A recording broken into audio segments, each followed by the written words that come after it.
그 신약 성경도 적혀진 시기들이 다른데요. 가장 먼저 적은 그 성경책이 무엇이냐? 가장 유력한 성경이 바로 야고보서입니다. 신약 성경 중에서 가장 예수님 시대에 접근해 있는 AD 45년에서 48년경으로 추정이 되어서 가장 먼저 적힌 성경으로 추정되는데요. 이 야고보서의 저자는 예수님의 형제였던 야고보로 추정이 되는데요. 야고보는 예수님께서 살아계실 때 이 공생의 기간에는 믿지 않고 비판적으로 그런 태도를 가지고 잘 믿지 않았던 사람이었는데, 부활하신 예수님을 만난 후에 신실한 제자가 되어서 나중에는 예루살렘 교회의 수장이 되어서 교회를 책임지고 또 교회를 섬기다가 초기에는 사도 베드로와 또 요한과 함께 예루살렘 교회를 섬겼습니다. 야고보서가 기록될 당시에는 큰 환란과 박해가 있었을 것으로 보이는데요. 실제로 사도행전 8장에 AD 35년경에 있었던 스데반 집사님의 순교 후에 대박해가 있었다라고 사도행전 8장에 기록을 하고 있는데요. 이때 사도행전 8장은 많은 성도들이 유대와 사마리아와 온 땅으로 흩어졌다라고 말하는데요. 야고보서 1장 1절 말씀 같이 읽겠습니다. 하나님과 주 예수 그리스도의 종 야고보는 흩어져 있는 12지파에게 문안하노라. 저기 야고보는 박해로 흩어진 이 디아스포라 12지파 유대 기독교인들을 향해서 주어진 말씀이다라고 볼 수가 있습니다. 이후에 AD 44년경에 헤롯 아그리파 1세는 이 요한의 형제 사도 야고보를 처형합니다. 또 그때 베드로도 이제 체포되어서 감옥에 잡혀서 죽을 상황이었는데 천사의 도움으로 감옥의 문이 열려서 그렇게 베드로는 나와서 다른 곳으로 피신을 합니다. 이때부터 야고보는 혼자서 이제 예루살렘 교회를 섬기는 단독 예루살렘 교회의 수장 역할을 감당하게 되는데요. 이후에 5년쯤 후에 AD 49년경에 예루살렘 교회에 있던 이 유대인들이 이방 수리아 안디옥 교회까지 찾아가서 이방인들을 이제 가르치려고 했던 것이죠. 이방인들도 할례를 받고 율법을 지켜야지 구원을 받는다라고 주장을 하는 일이 생겼는데요. 결국 사도행전 15장에서 역사상 최초의 공의회인 예루살렘 공회가 개최되고 우상과 음행과 목매어 죽인 것과 피를 멀리하는 이 네 가지 조건만을 이방인들도 지키도록 하고 나머지 부분들에 대해서는 이방인들에게 율법적인 것을 강요하거나 요구해서는 안 되고 이방인들이 오직 십자가 복음으로 자유롭게 믿을 수 있도록 하여야 한다라는 그 내용이 AD 49년 역사상 최초의 공의회였던 예루살렘 공의회에서 결정되는데, 그 결정을 내린 사람이 바로 예수님의 형제 야고보서, 오늘 본문을 적은 야고보입니다. AD 62년경에 기독교를 혐오하던 대제사장 안나누스가 이 유월절 인파로 가득한 예루살렘 성전 꼭대기에 이 야고보를 세우고서는 예수님이 메시아가 아니다, 부인하여라 라고 요구를 하고, 그렇게 말을 듣지 않으면 너를 처형하겠다. 그러나 야고보는 그 말을 듣지 않습니다. 결국 야고보가 말을 듣지 않자 야고보를 예루살렘 성전 꼭대기에서 밀어서 떨어뜨려서 추락을 시키는데요. 떨어져도 야고보는 죽지 않고 앉아서 움직이지 못하는 상태에서 기도를 하는데, 사람들이 돌을 던져서 죽이려고 하다가 결국 한 사람이 나와서 나무 방망이를 들고 야고보를 쳐서 마지막 순교를 맞이하게 되었다라고 역사학자 요세푸스는 그렇게 기록을 합니다. 이처럼 당시 예수님을 믿기 위해서는 핍박과 박해, 심지어는 순교까지 각오해야 하는 어려운 시절이었습니다. 그런데도 야고보 사도는 시험을 당한다면 오히려 기뻐하라고 이야기하는데요. 1장 2절 말씀 같이 읽겠습니다. 내 형제들아, 너희가 여러 가지 시험을 당하거든 온전히 기쁘게 여기라. 아멘. 왜냐하면 하나님께서 우리가 당하는 환난과 시험을 통해서 참된 믿음으로, 믿음의 성숙으로, 믿음의 성장으로 인도하시기 때문이다 라고 야고보 사도는 이야기를 하는데요. 시험을 참는 자는 복이 있나니 시련을 견디는 자에게 주님께서 예비하신 생명의 면류관이 약속되어 있다라고 12절에서 야고보는 그렇게 말하고 있습니다. 야고보는 또 지혜를 구하라고 이야기하는데요. 1장 5절 말씀 같이 읽겠습니다. 너희 중에 누구든지 지혜가 부족하거든 모든 사람에게 후히 주시고 꾸짖지 아니하시는 하나님께 구하라. 그리하면 주시리라. 아멘. 이 지혜는 단순히 어려운 문제, 내가 잘 모르는 것을 알아야겠다, 이 어려움을 모면하는 방법을 알려달라는 그것을 단순히 찾는 것만을 의미하는 것이 아니라 어려움 속에서도 끝까지 하나님을 바라보고 하나님을 의지하는 지혜를 말하는 것으로 볼 수 있는데요. 예를 들어서 지금의 이 핍박, 어려움의 문제를 해결하기 위해서 타협할 수도 있고요. 또 거짓말을 할 수도 있고 세상의 힘을 의지할 수도 있는데 그런 지혜를 구하는 것이 아니라 오히려 당당하게 십자가의 고난을 감당하는 길을 선택하는 참된 지혜를 의미한다라고 볼 수 있습니다. 하나님께서 우리가 기도할 때에 이 길을 감당할 수 있는 힘과 용기와 또 그 길을 열어주실 수 있다는 말씀인데요. 7절, 8절 말씀 같이 읽겠습니다. 이런 사람은 무엇이든지 주께 얻기를 생각하지 말라. 두 마음을 품어 모든 일에 정함이 없는 자로다. 여기서 이 두 마음이란 세상과 하나님 사이에서 양다리를 걸친다라는 뜻인데요.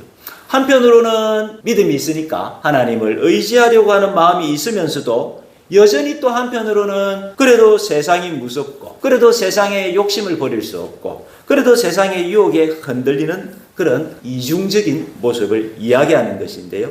하나님도 붙들고 세상도 붙들려고 하는 혼합주의 혹은 세속주의 믿음의 모습이다라고 볼 수가 있습니다. 당시 초대교회는 환난과 핍박 중에 있었는데요. 그러나 이 환난과 핍박으로만 인한 시험만 있는 것은 아니었는데요. 13절, 14절, 15절 말씀 같이 읽겠습니다. 사람이 시험을 받을 때에 내가 하나님께 시험을 받는다 하지 말지니 하나님은 악에게 시험을 받지도 아니하시고 친히 아무도 시험하지 아니하시느니라. 시험을 받는 것은 자기 욕심에 이끌려 미혹됨이니 욕심이 잉태한 적 죄를 낳고 죄가 장성한 적 사망을 낳으니라. 아멘. 여기서 하나님께서 우리를 시험하는 것이 아니라 욕심 때문에 스스로 시험에 빠진다라는 이 말씀은 우리가 당하고 또 우리가 경험하는 많은 시험과 환난들이 있는데요. 믿음 때문에, 교회 때문에, 복음 때문에 주님의 의를 위해서 당하는 십자가의 고난이 어떻게 하라고요? 기뻐하라는 거죠. 그런 경우는 그것을 참고 견디는 자에게 복이 있나니 생명의 면류관이 약속되어 있는데 또 많은 환난과 시험과 고난들이 또 있는데 그거 말고도 그 대부분의 많은 것들은 뭐라고요? 내 욕심 때문에 내 잘못 때문에 당하는 고난들이 많다. 하나님 왜 저에게 이런 시험을 주십니까? 라고 하지 말라는 것입니다. 그 많은 경우는 뭐 때문에 오는 것이라고요? 내 욕심 때문에 오는 것이다. 그래서 속지 말라고 이야기하는데요. 16절, 17절 말씀 같이 읽겠습니다.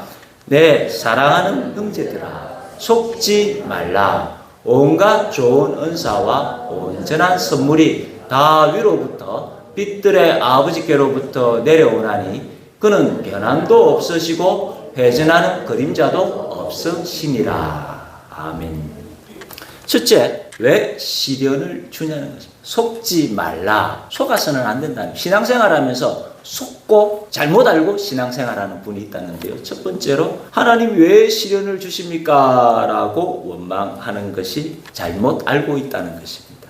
예를 들어서 구약시대 출애굽한 이 백성들이 이 말씀에 순종하지 않을 때 하나님께서 뭐라고 말씀하셨습니까? 가나안 땅에 있는 우상과 우상을 섬기는 가나안 사람들을 다 몰아내어라 라고 말했는데, 이 하나님의 말씀에 순종하지 못할 때에 바로 그 사람들이 너희 눈을 찌르고 너희 옆구리를 찌르는 가시가 될 것이다 라고 말해서 실제로 그렇게 가시가 되지 않습니까?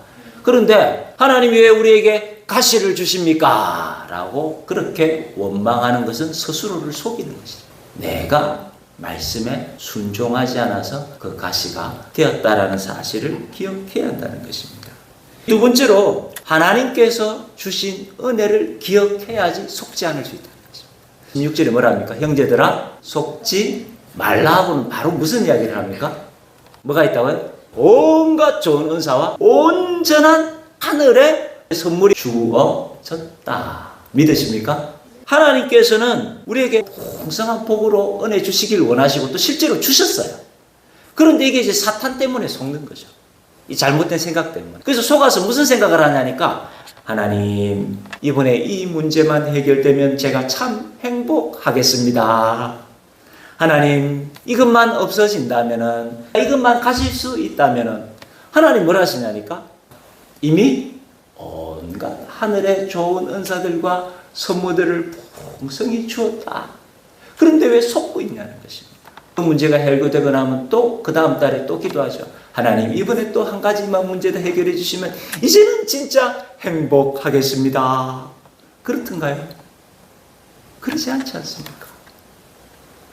그 이야기를 지금 야고보 사도가 하고 있는 거예요. 속지 말라 라면서 온갖 하늘의 풍성한 은사와 선물들이 다 하나님께로부터 받지 않았느냐, 이것을 잊지 않고 기억해야 속지 않고 믿음 생활을 할 수 있다라는 것인데요. 실제로 사도 바울도 똑같은 경험을 하지 않습니까? 사도 바울을 찌르는 가시가 있었지 않습니까? 저의 이 가시들 좀 없애 주십시오 라고 가시를 제거해 달라고 3번이나 하나님께 기도했는데 하나님이 사도 바울에게 응답을 주십니다. 네, 은혜가 너에게 족하니라. 약할 때에 강함이 되시는 하나님의 능력이 나타난다. 오히려 가시를 통해서 하나님의 역사와 영광을 체험하게 될 것이다 라고 말해 주었던 것, 속지 말라는 것입니다.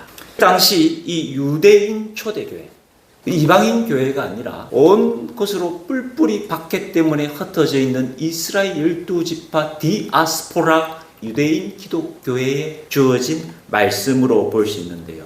오늘 본문에서 당시의 상황을 추정해 보건대 첫째, 그 교회는 뭐가 있었다고요? 큰 환난과 박해가 있었다. 박해의 시험이 있을지라도 이 십자가의 고난과 시험을 온전히 기쁨으로 감당할 수 있어야 한다. 두 번째, 그것은 또 우리가 어려움을 당하는 많은 것이 있는데 또 어떤 것들은 뭐라고요? 그것은 내 욕심 때문에, 내 잘못 때문에 생기는 시험이다. 그것을 불평해서는 안 된다. 세 번째, 교회에 문제가 있었는데 어떤 문제가 있었냐니까 스스로 자기의 믿음을 경건하다라고 자랑하는 교만의 함정에 빠져 있었는데요. 오늘 보면 26절 말씀 같이 읽겠습니다. 누구든지 스스로 경건하다 생각하며 자기 혀를 재갈 물리지 아니하고 자기 마음을 속이면 이 사람의 경건은 헛것이라. 여기서 스스로 믿음이 좋다고 생각하는 이 교만한 믿음, 아무리 성경을 많이 읽고 예배에 참석하고 봉사를 열심히 할지라도 유대인들은 율법을 잘 지키지 않습니까? 그러니까 나는 율법을 잘 지키니까 경건하다.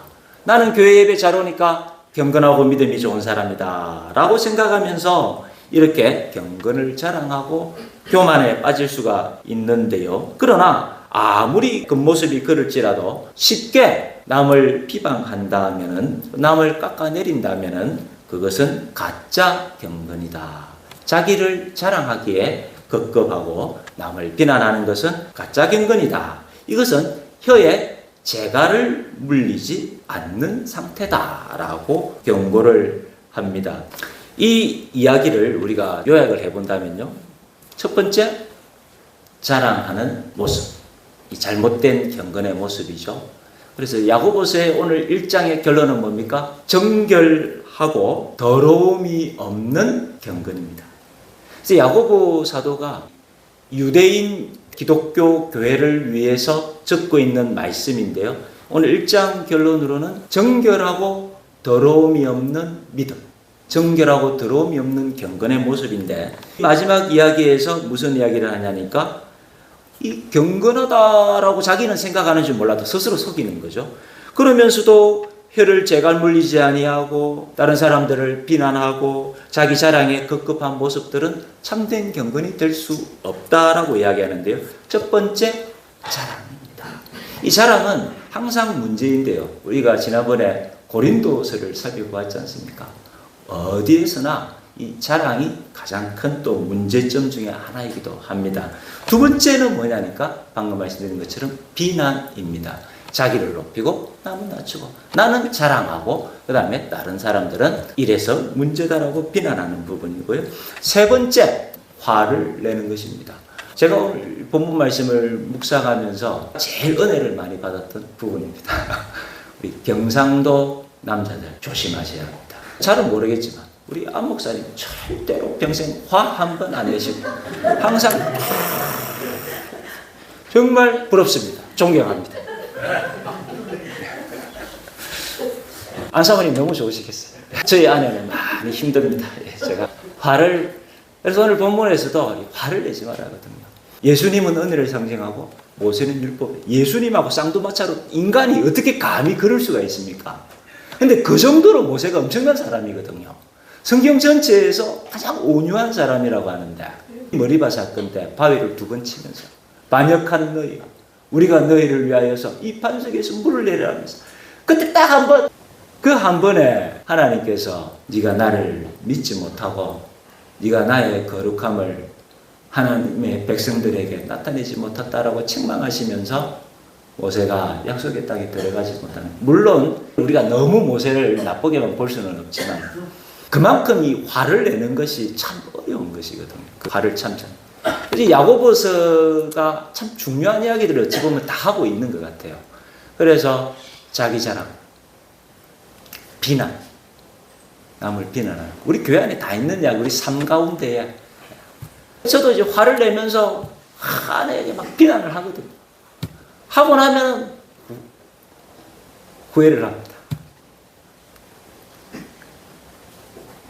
자랑, 비난, 화. 그리고 오늘 이 본문에서 야고보서는 또 무슨 이야기를 하냐니까 말씀을 안 듣는 것. 말씀을 들어야죠. 이 말씀을 안 듣는 사람이 어떻게 경건할 수가 있습니까? 말씀을 들어라. 그러면서 말씀에 듣는 걸로는 안 된다. 말씀을 듣고 그 말씀대로 실천하라. 이것이 뭐라고요? 정결하고 더러움이 없는 경건이다.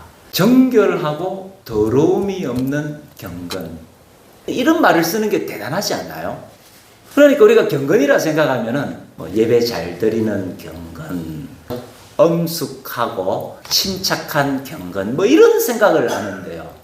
야고보는 정결하다, 더러움이 없다, 그런 경건이다. 이렇지 못하다면 무슨 말이죠? 정결하지 못하고 더러운 믿음이 되고 더러운 경건의 모습이 된다는 것입니다. 그것이 무엇입니까? 자기를 자랑하고 비난하고 쉽게 화를 내고 하나님 말씀을 듣지 않고 말씀을 실천하지 않는 것. 환난 중에 있는 고아와 과부를 돌볼 줄 알고 자기를 잘 지켜서 새 속에 물들지 아니하는 것이야말로 우리가 주님 앞에서 나아가야 하는 것이다. 오늘 1장 말씀 여기까지 우리가 은혜를 나누어 봅니다. 기도드리겠습니다. 사랑과 은혜가 풍성하신 하나님 아버지, 야고보서 말씀을 통해서 믿음의 시련과 시험과 참된 경건을 알려주시니 감사드립니다. 십자가의 고난의 시험을 당할 때에 오히려 기뻐하고 감사할 수 있는 지혜를 허락하여 주시고 자신의 욕심에 미혹되어서 스스로 시험에 빠지지 않도록 우리의 영혼을 붙들어 주옵소서. 스스로 경건하다고 생각하며 혀를 제가 물리지 아니하는 어리석음을 피하게 하여 주시고 십자가의 사랑을 실천하고 세속으로부터 우리 자신을 지킬 수 있는 정결하고 더러움이 없는 경건으로 참 믿음으로 우리를 인도하여 주옵소서. 예수님 이름으로 기도드립니다. 아멘.